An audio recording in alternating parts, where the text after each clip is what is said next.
Halo semuanya, balik lagi dengan aku Reza di Project Review. Dan di akhir tahun 2022 ini saya pengen bikin satu kompilasi tentang handphone Samsung terbaik yang mereka rilis di tahun ini, tahun 2022. Kalau ada merek lain yang pengen dibuatin kompilasi kayak gini, boleh banget komen di bawah. Dan kalau misalnya handphone saya udah nyobain sendiri, ya mungkin nanti bakal saya buatin videonya. So, langsung aja kita mulai. Yang pertama mungkin pada nanya kenapa saya bikin Samsung duluan, ya karena menurut saya di tahun ini mereka rilis lumayan banyak handphone ya. Dari kelas entry yang murah sampai yang premium puluhan juta itu ada semua. Saya belum coba semua, jujur aja, kayak yang Core, yang A03 segala macam saya nggak coba. Tapi yang saya review juga lumayan banyak. Jadi kayaknya ya udah cukup sih sebenarnya untuk bikin list seperti ini. By the way, untuk video sekarang nggak semua unitnya masih saya pegang. Jadi semua yang bakal saya omongin itu adalah berdasarkan pengalaman selama pakai pas saya review.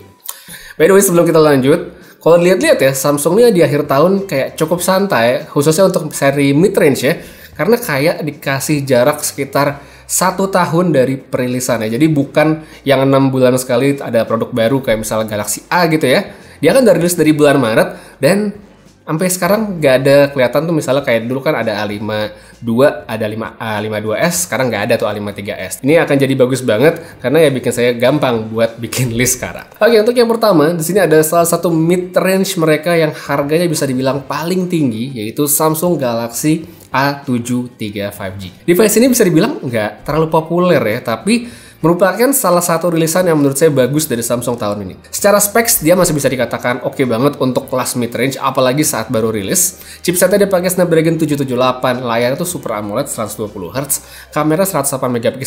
Nggak ketinggalan juga, ini udah jaminan update software yang panjang, dan ini adalah seri A Samsung yang paling tinggi tahun ini. By the way, handphone A73 ini hitungannya kan masih mid-range ya, jadi bukan flagship, tapi secara experience saat saya pakai, ini udah memuaskan banget. Performa pemakaian itu nyaman, kamera juga oke. Kalau kita cek di website Samsung, harga itu masih 7,8 juta. Tapi kalau kita lihat di marketplace, udah banyak banget yang jual di bawah 7, bahkan di sekitar 6,7 jutaan. Dilihat dari spek sama harga, terus kalau dibandingin sama kompetitor sebelah, saya yakin sih banyak yang lebih menarik ya untuk saat ini. Tapi kalau emang pengen handphone Samsung di bawah flagship, tapi speknya oke, dapat update yang lama, ya ini bisa dipertimbangkan banget. Next, di urutan berikutnya itu ada Samsung Galaxy M53 5G. HP ini menurut saya tuh menarik banget karena dia sedikit mengubah positioning dari seri M Samsung. Kalau dulu seri M Samsung kan dikedepankannya baterai banget lah ya ibaratnya, tapi di M53 ini malah saya lihat jadi kayak seri A yang lagi nyamar. Desainnya emang nggak se-oke seri A harus diakui, tapi isinya tuh mantep menurut saya. Mulai dari chipsetnya dia pakai Dimensity 900, layarnya Super AMOLED 120Hz, dan kamera 108 MP ya, mirip sama A73 tadi, beda chipsetnya. Di tempat lain, malah baterainya yang menurut saya jadi nggak terlalu bombastis karena cuma 5000 mAh doang. Kalau kita ingat lo ada Samsung Galaxy M62 yang baterai 7000 mAh, ya ini tuh jadi 5000-an doang. Performa pemakaiannya bagus dan kalau menurut saya cukup memuaskan. Kamera juga tergolong cukup oke, meskipun 108 MP-nya ini kayak angka doang ya. Jadi secara kualitas dia nggak akan setara dengan yang flagship, tapi tetap oke. Selain spek hardware, update software-nya juga masih jalan terus. Dan dari info terakhir yang saya dapet sih katanya Android 13 dan One UI 5 itu juga udah dapet. By the way, semua HP yang bakal saya omongin di video kali ini, termasuk A73 yang tadi, itu semuanya udah dapet update. Jadi jempol banget buat Samsung karena ngasih update cepet banget untuk banyak lini handphone mereka di luar flagship. Satu lagi yang ketinggalan juga, tentu kita harus ngebahas harganya nih ya. Waktu saya bikin video ini di bulan Juli yang lalu ya reviewnya, handphone itu sempet turun harga ya dari retail awalnya pas diperkenalkan itu 6,3 juta.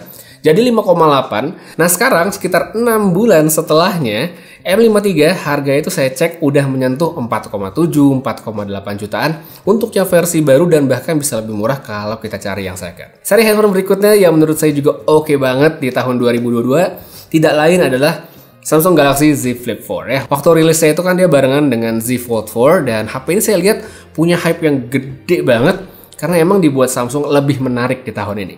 Bentuknya emang nggak beda jauh ya, tapi isinya dan yang terpenting harganya itu menjadi nilai jual yang utama. Kalau di Galaxy Z Flip 3, Samsung tuh kan ngasih specs di handphone flipnya itu masih rada nanggung. Nah, di Z Flip 4 bener-bener dikasih yang terbaik saat itu, yaitu chipset Snapdragon 8 Plus Gen 1. Fitur cover screen-nya juga ditingkatin banget sehingga bener-bener bisa lebih kepake untuk banyak hal, termasuk kita yang pengen ngevideoin diri sendiri itu bisa banget kepake. Harga jualnya itu waktu dirilis juga lebih murah dibandingkan Z Flip 3. Jadi ya ini menurut saya adalah salah satu nilai jual yang sangat menarik, tambah lagi ada pilihan bespoke ya untuk kustomisasi. Walaupun ya di Indonesia nggak terlalu banyak bespoke-nya, tapi tetap aja ada kemajuan. Secara segmentasi, Z Flip 4 ini walaupun kenceng ya, dipasangin chipset yang kenceng dan segala macamnya, saya melihatnya tetap segmented dan lebih pas bagi mereka yang memang pengen tampil beda aja gitu, dan bukan buat power user dengan penggunaan yang intensif. Jadi kayak dikasih chipset baru yang kenceng, kalau saya ngelihatnya tuh emang bukan buat digeber, tapi lebih kepada memberikan jaminan performa yang mulus bagi user yang ada di target market mereka. Jadi bukan buat yang ngejar Antutu, buat main game rata kanan, enggak, bukan kayak gitu. Lanjut, ini adalah flagship awal tahun ya, Samsung Galaxy S22 Ultra. Namanya juga flagship ya, semua fitur yang bagus-bagus udah ada di sini dan tetap sangat menarik bahkan setelah kehadiran Galaxy Z Fold 4 sekalipun. Ada beberapa poin yang menurut saya jadi highlight dari HP ini, seperti misalnya specs. Mungkin Snapdragon 8 Gen 1 ya, bukan yang plus ya, 8 Gen 1, RAM besar dan lain-lain kelihatan biasa aja. Tapi Galaxy S22 Ultra dan S22 series lainnya adalah handphone flagship seri S yang akhirnya menggunakan Snapdragon ya. Nggak ngitung kita yang kayak S seri FE ya sebelumnya, tapi yang S doang. Jadi ini kayak kemajuan, karena setelah sekian lama Samsung Indonesia tuh sering banget dapat kritikan sekaligus masukan sih sebenarnya. Kenapa seri S itu nggak pernah pakai Snapdragon, jangan pakai Exynos gitu, dan akhirnya terwujud di Galaxy S22 series kemarin. Habis itu yang penting juga adalah soal desain. Setelah seri Note-nya Samsung itu resmi di stop, entah permanen, entah sementara, nggak ada yang tahu. S22 Ultra hadir dengan desain yang sangat-sangat Galaxy Note ya, termasuk bentuk S Pen yang masuk ke bodi handphone. Sesuatu yang sampai saat ini tuh belum bisa dilakukan oleh Samsung untuk handphone Fold mereka.